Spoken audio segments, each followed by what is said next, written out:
Hey y'all! Today I'm going to show you a meal that I would make for my mother, who I affectionately call Bree Bree. Now, one of the best things about cooking for my mom is that she literally likes anything that she does not have to cook. Are there any other mamas like that in the building? Okay, but she does always have one special request, and that is for a chocolate cake. Now, y'all know I don't bake. Okay, I don't even really do two-layer cakes, but for my mama, I'm gonna do a two-layer chocolate cake. Okay, the first time my mom asked me to make a homemade chocolate cake for her was when I was in the 5th grade, y'all. Now, she didn't want no box cake. She wanted me to follow the recipe on the back of the Hershey box. And she felt like between me and my sister, who was in the 6th grade, we pretty much should have been able to figure it out. Now, we were some AIG kids, okay? We was advanced kids. However, y'all, when we tried to follow this recipe, some funny things happened. So she was not home and she wanted it finished when she got back. Now, being the mommy's girl that I am, I tried to make it happen. We were so confused by the recipe though. Even though we could do the measurements and we could follow the steps, we did not understand that you were supposed to actually make the recipe and then divide it between 2 cake pans. We instead made the recipe twice and put one whole recipe into a 9-inch cake pan and then did it again and put it into the other cake pan. So my sister made it the first time and then I made it the second time, in which I almost started crying because I felt like I wasn't getting it right, and my sister was like, girl, you better figure it out, and she would not help me. So when we put this cake in the oven, okay, one whole recipe in each 9-inch cake pan, we did not realize that the cake was going to rise. So when it rose, when I tell you there was batter all over the oven, the cake was burnt. Of course, it didn't cook properly. The taste was decent because we did follow the recipe. But when my mom came home and found out what happened, y'all, we just laughed and laughed and laughed. Something that I can always appreciate about my mom is that growing up, she really did not restrict what it is that I could do in the kitchen. Whenever I wanted to do something, she was like, all right, girl, go ahead and do it. And so I pretty much started gaining kitchen skills because I would be around her just telling her about my day from school. And y'all know how black mama is. You know, if you gonna come in the kitchen and talk, you may as well be doing something while you telling me the story. So I would start helping her prep vegetables or just stir the pot or just adjust seasonings, and she pretty much just let me do it. She didn't get upset if things burn or mess up. She just wasn't one of those mothers who was super particular about the kitchen. So I really can accredit my love for cooking to my mom.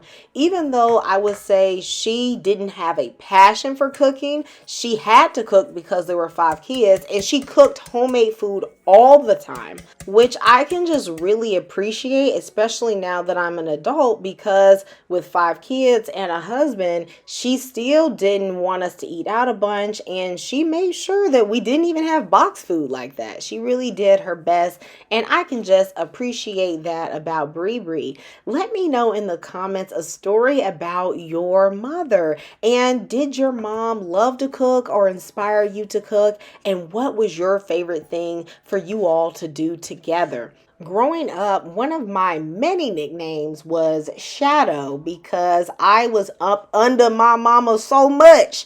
They said that I was Bree Bree's little shadow.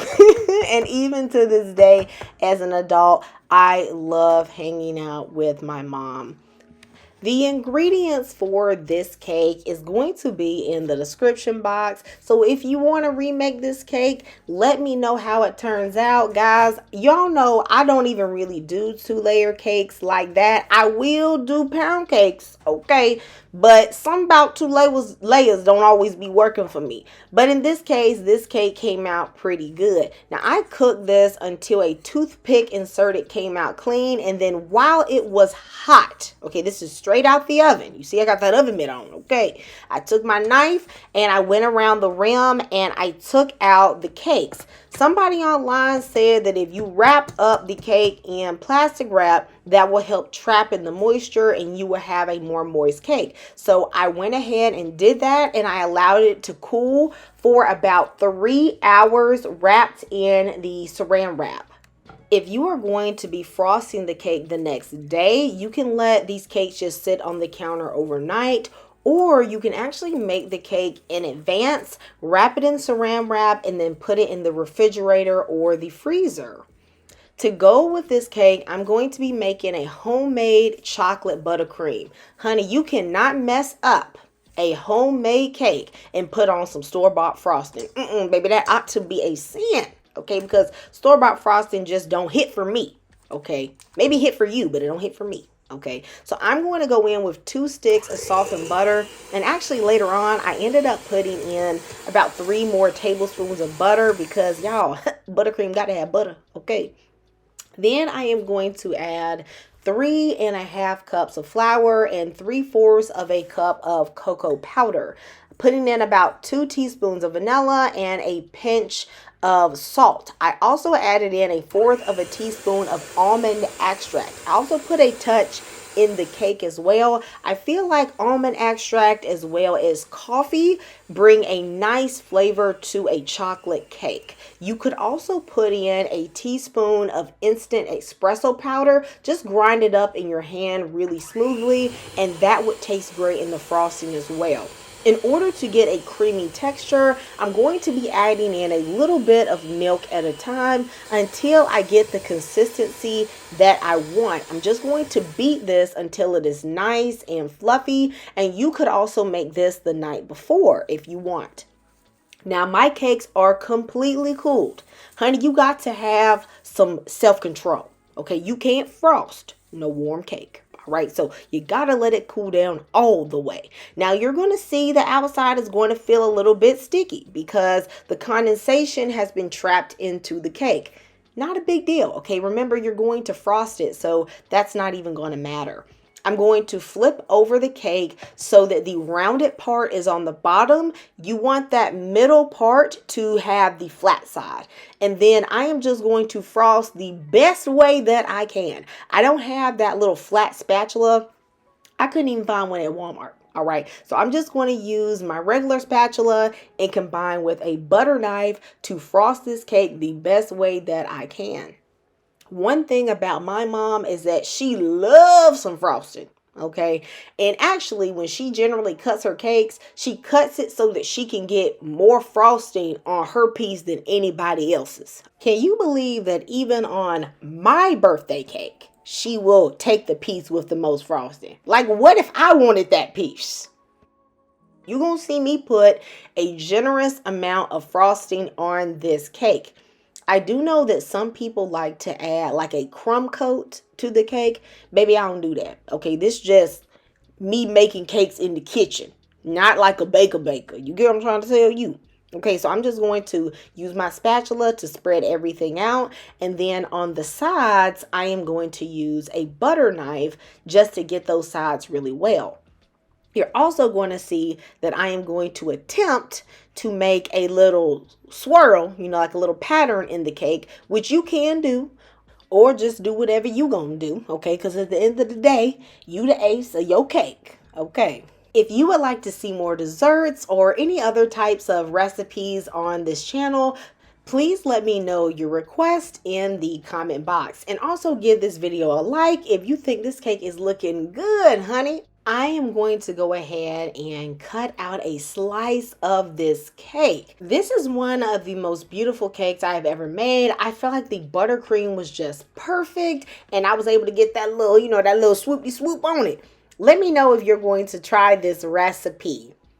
Now I am going to show you how to make some smothered green beans and potatoes. While this could stand on its own as a meal, it is absolutely perfect paired with some rice, some cornbread, a little fried chicken.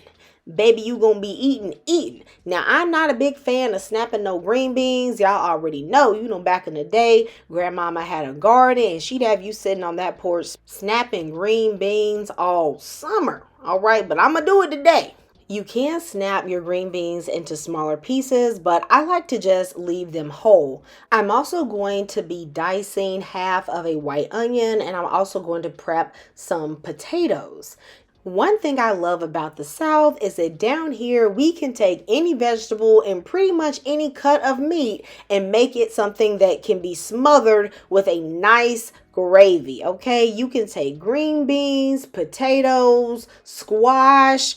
Y'all, we will cook all types of meats in a rich gravy. Let me know, what are your favorite cuts of meats and vegetables to smother? Some of my favorites are lamb, chicken, and these green beans. So once I have peeled and cut off the bad spots of my potatoes, I'm going to just cut them into about 1-inch size pieces, and then I'm going to put them in some cold water. I'm going to rinse off some of the starch, and I'm going to, of course, add a little bit of that Piggly Wiggly. Now, if you don't do the pig, okay, you can do turkey bacon, and then you can add about 3 to 4 tablespoons of butter in order to make the gravy. I like to cut the bacon pack in half. It just makes it easier for me to get the bacon that I want. And then I'm going to cut these into about 1-inch strips. With the rest of the bacon that is left, that is perfect for me to air fry and use on burgers because it is already small. I have been heating my Dutch oven over medium heat. I'm going to put in my bacon and allow it to cook until it has rendered its fat. If you don't want so much fat, you definitely can scoop out some of the bacon fat, but of course you want to save all of the meat because we're going to add those back into the green beans. When they have rendered their fat, I'm taking out the bacon and I'm going to place it to the side, and I am just going to leave all of the grease in the pot. All of those little brown bits on the bottom, well, that is flavor, baby. Okay. Now I'm going to add in my onions, and I'm going to saute them for about 3 to 4 minutes until they are translucent, and then I'm putting in a tablespoon of flour. I'm going to toast the flour for about a minute, continuously stirring because you don't want it to burn. This is what's going to help thicken up that gravy. Then I'm going to put in 3 cloves of minced garlic and cook this for about 30 seconds. At this point, your kitchen is going to be smelling amazing. Then I'm going to put in all of my green beans as well as some chicken broth, but you could also use water and then put in some chicken bouillon. I'm going to add just enough chicken broth initially until I can just start to see a little gravy form, and then I'll end up adding more later with the potatoes. To season this, I'm using some garlic powder, smoked paprika, creole seasoning, a little bit of pepper, and I just like to do that to my own taste, and then I'm going to mix this thoroughly so that all the flavoring can just get all up in them green beans. I'm going to cover this. I'm going to allow this to simmer on medium low for about 15 minutes. At this point, my green beans are tender, but they are definitely not falling apart. I'm going to add in a little bit of chicken bouillon because I felt like the flavor was just lacking, okay? A little bit of crushed red pepper flakes, and mix this in.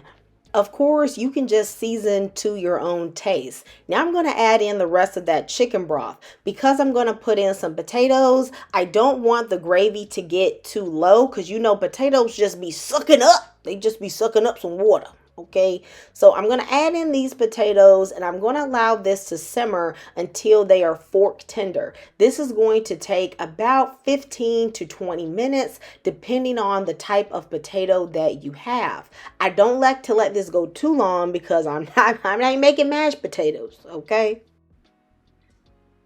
Now that my potatoes are ready and I've adjusted the seasonings the way I like, I'm going to throw back in that bacon. And y'all, this is when I just feel like everything comes together. You have the crispy, salty bacon, the creamy potatoes, a rich gravy, and then some delicious green beans.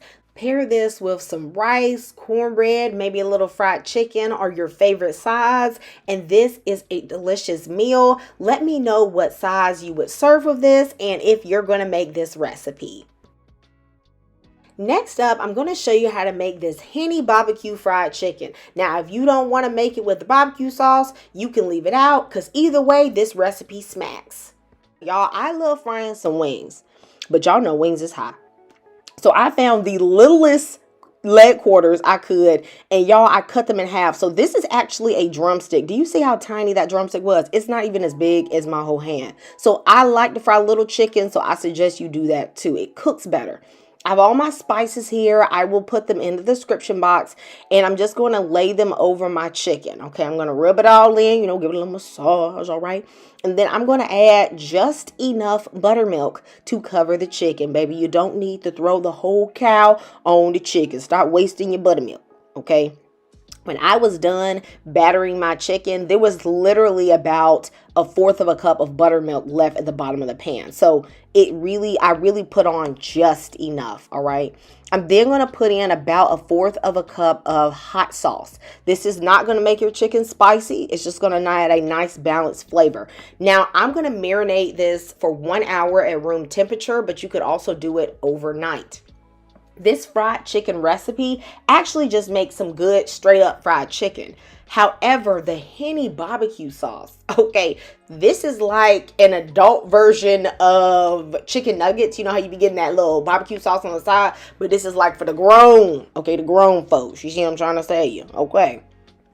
Now, I have some self-rising flour, about 3 cups. I'm going to add in a tablespoon of chicken bouillon, a little bit of garlic, and a little bit of pepper. Then I'm going to throw that chicken into my flour. And of course, you want to drip off any excess buttermilk. I'm going to squeeze on the batter. And then I'm going to work my fingers and get off those little crumbs that are stuck to my fingers. And then press that into the chicken as well. That actually adds an extra layer of crunchiness to your chicken because it's already kind of moist. And it creates little nooks and crannies that can get fried and get really crunchy. If you've never tried this before, go ahead and try that. Okay, if you enjoyed that tip, go ahead and give me a thumbs up. Now you're going to dust off all the excess flour and place your chicken on a pan. I have some oil that's been heating up to about 350 degrees. I'm going to lay in my chicken, about half of them, about half the pieces. Now, you don't want to crowd the pan. Okay, they need room. Okay, social distancing, or else they're going to come out soggy. All right. I'm going to fry this chicken for 13 to 14 minutes. All right. You want to make sure it's nice and golden brown. And another thing, don't have your heat up too high. I like to cook my chicken on a 5 or a 6 on an electric stove, because if you have it up at like 7 or 8, oftentimes the outside gets nice and brown, but the inside is raw. And honey, if you serve somebody some pink fried chicken, they ain't gonna never ask you to cook for them again. Okay, don't disgrace yourself. Okay, don't do that. Between batches, you want to go in and scoop out those little floaters so they don't burn and sort of mess up your oil. And then I'm just going to fry the second batch the same way. For the Henny barbecue sauce, I'm putting in 1 cup of my favorite barbecue sauce. Okay, I mixed 2 here from what was in the fridge because, we ain't wasting no food. I'm then going to put in a tablespoon of Maggi seasoning and then about a teaspoon of honey. But the extra honey is really optional because you know barbecue sauce already got sugar. Now for the big hen. Okay, look, this make this grown folks barbecue. Look, don't give this no kids. Look, don't give them the regular chicken. All right. I'm putting in half a cup of Hennessy, and I'm going to cook this down for about 3 to 4 minutes on medium. This is going to make your sauce nice and thick and sticky. All the alcohol will burn off, but the Henny is going to give like a deep caramel flavor to the sauce. You want to cook it down until it can sort of run off the back of a spoon, but still leave a little bit on there. I like to brush the barbecue sauce on right before I serve it. So I don't just do all the pieces because I don't want a soggy coating on my chicken. But y'all, this chicken was so good with or without the sauce. Let me know if you're going to try it. Next up, we have some delicious lima beans with smoked turkey. This is an excellent side and it's easy to make. Now, first off, I have a 1 pound turkey wing, and I am going to add that to my Instant Pot with 3 cups of water and a teaspoon and a half of better than bouillon. I'm going to pressure cook this for 30 minutes to give it a jump start on the lima beans so that it'll be tender. Now, if you don't have an Instant Pot, first off, what you doing, baby? Okay, y'all already know these modern appliances make cooking easier and it makes it faster.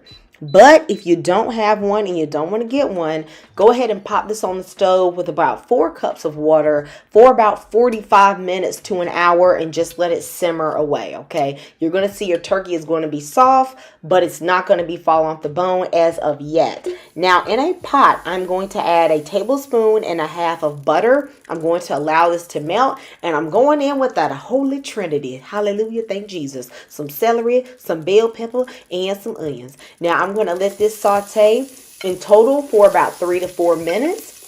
And I'm going to add a little bit of Tony's just to help this saute along. Now, my bell pepper was actually slightly spicy because it's a type that I grow that has a little bit of heat. If you want to mimic the flavor, then you can put in about half of a red bell pepper and about half of a jalapeno. I know lima beans aren't typically spicy, but I promise you that little kick actually is nice. I'm then going to go in with about a teaspoon of fresh minced garlic, some bay leaves, and some parsley. And you might be thinking, my grandma didn't put all that in her lima beans. And you're probably right. But this Kamir's kitchen, and I'm showing y'all how I do it. Amen. Hallelujah. Thank you. Okay. Now I'm going to let that saute for 30 seconds. And then I'm going to put in about 1/4 of a teaspoon of some white pepper. And that's pretty much all the seasonings that you're going to need for this. I'm going to let that saute for about 30 more seconds. And then I'm going in with that smoked turkey. Now, y'all, I've been nibbling on that smoked turkey. I ain't gonna lie, that smoked turkey was good. And then I'm gonna add in the broth. I'm gonna put on my cover. I'm gonna let this come to a boil. Now, my favorite lima beans to use is the frozen kind. I don't usually mess with the dried lima beans too much. And I'm going to end up putting in 1 pound. You could actually add in the whole 24-ounce bag, but I just didn't need that many lima beans. If you do the whole 24-ounce bag, then you're most likely going to need to add about 1/2 of a cup to 3/4 of a cup more water to this just to balance everything out. Now, on the instructions, you will see that it says to simmer for about 20 to 25 minutes. I find that when you do that, though the lima beans are thawed, they're not soft enough for me. So I like to saute my lima beans for about 45 minutes. What I don't like to do is to have my lima beans super soft and just mushy and almost soupy. That's really the way I was raised having them, and I don't prefer that at all. I like my lima beans to still be intact. Okay, I don't want them just mushy all over the place. If you know what I'm talking about, let me know in the comments. Okay, I know y'all done been to more than one church potluck with some mushy lima beans. All right. Now, I'm going to go in, and at this point, it's been 45 minutes. My lima beans are tender. Everything tastes great. And I'm going to pick off the meat on the smoked turkey, and I'm going to end up taking out the bone. Now, the broth has concentrated, so that's why I said don't add too many seasonings in the beginning, because the broth level is going to go down, and the flavor is going to come together. I have had my heat on a low simmer this whole entire time. So this is not a high heat affair. Pick out them bay leaves, and then if you need to adjust the seasonings, you can do it now, but mine didn't need nothing. There's nothing like some good old lima beans, but guys, you're really going to take the cake. You know, you're going to be chef for the day when you give your family some homemade buttermilk biscuits. One of the keys to biscuits is using the right flour. I like to use Southern biscuit because that's the most readily available flour near me. It has a really soft crumb. It already has the baking powder and salt and everything in it in the right proportion. You could also use White Lily, but this is the most available where I am. So I am going to use a scale to measure out 2 cups of this flour. Now, a lot of people add too much flour to their baking recipes, so their stuff ends up dry. 2 cups of self-rising flour is 250 grams. Now, if you don't have a scale, then you're going to need to sift your flour, and then you're going to need to spoon it into your measuring cup and then level it off with the back of a spoon. And that's 1 cup. And you need to do that twice. I think using the scale is actually quicker. Now, since I'm going to use my counter to roll out my biscuits, I want to go ahead and clean my counter. I have a mixture of water and a little bit of that sow suds. Remember, I've been showing you guys that. I'll link that in the description. I use that as an all-purpose cleaner, and then I take a cloth with just water and I take a zigzag motion down my counter so I don't miss anything, and then there's no soap residue that can get inside of my biscuits. You want to do this before you start blending, because once you start blending, baby, look, you don't need to be wasting no time. So I'm going to add my flour to a food processor. To me, this is the quickest and easiest thing to do. I'm going to add a teaspoon of sugar, and then I'm just going to pulse this a little bit. So, let everything fluff up, you know what I'm saying? Get it light and fluffy, okay? Now, of course, you don't need a food processor to make biscuits, but that's the point of modern day appliances. They make your life easy, okay? And it makes it so that you don't have to handle the dough as much. Now, I've had 1 stick of unsalted butter cut up into 1/2-inch cubes, and I've put it in my freezer. I left the wax paper at the bottom so that I could easily get out the butter, and I'm just pulsing this into the flour very gently. And then I'll let it go for about 3 seconds, and then I'll open it and see where I'm at. I am looking for my flour and butter to sort of be lightly cut into each other. You should see pellets of butter. Okay, this butter was frozen, so you'll see about pea-sized or like half pea-sized pellets of butter. And that's okay. That's what you want, because it's going to further blend a little bit with this buttermilk. I'm putting in 3/4 a cup of cold buttermilk, and then I'm going to blend this together. I'm going to pulse it. And then I'm just going to blend it together for about 3 to 4 seconds. And then I'm going to go ahead and take the lid off. Now you will see that the dough is sticky. Okay, it won't be fully together, and that is actually okay. You don't need it to be fully lumped together, because when you put it on the counter, that is what's going to happen. You should see that the dough has some individual butter chunks inside of it. That is what you want. I'm now going to take out my dough, and I'm going to put out some flour onto the counter, and I'm going to take the dough out and I'm going to gently form it into like a circle, like a ball. At this point, you want to handle the dough as little as possible, okay? You ain't needing and doing all this extra stuff to biscuits, okay? There's no yeast in this. You don't want a bunch of excess gluten to form. That is how a lot of people get tough biscuits. I'm going to put some flour on the outside of my hands, and I'm going to very softly and quickly press this into sort of a somewhat flat rectangle-ish shape. I'm going to make sure there's flour on the top. That will help it form like a little bit of a layer in the biscuit. And then I'm going to gently fold it over, and I'm going to press it down again. I'm going to go in with a little more flour. It doesn't have to be a ton of excess, but you do want a little on the top. Gently press it down, and then I'll fold it over again. I'll repeat this 3 times. Now, if you have a different method of making biscuits or just a way that you do it, let me know in the comments. I would not say that I'm a biscuit master by any means. I know I'm from the South, y'all. I know I'm a Southern belle, but the truth is that, it took me a while to get my biscuits to come out to where I thought they tasted good, and I'm always looking for more tips on how to get better and better biscuits. Now, I will say one thing I don't tend to do is I don't tend to cut out the circular biscuits unless I'm trying to impress somebody, which I'm barely trying to impress somebody. Y'all, I will just use a knife to cut out the squares because it's easier, and I've never had anybody complain. Now I'm going to flour my rolling pin, and then I'm going to very quickly and gently roll this into about 1 inch thickness, the dough about 1 inch thickness. Then you're going to see me go in and just kind of shape up the edges. Since I'm not going to cut out circles, I do want the edges to look at least somewhat presentable. One reason why I do like cutting out these squares is because you don't have to go in and re-roll, because those next biscuits that you re-roll will always be a lot flatter and sometimes a little bit denser. Now, there is a trick to getting the squares. You're going to need a sharp knife, and you're going to cover the edge of it with flour.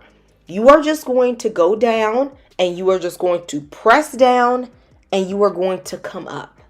You are not going to drag your knife across the dough. That is going to prevent your biscuits from rising. At the end, I'm going to try to, as little as possible, overlap. Since my knife isn't long enough, there's always a little part at the end.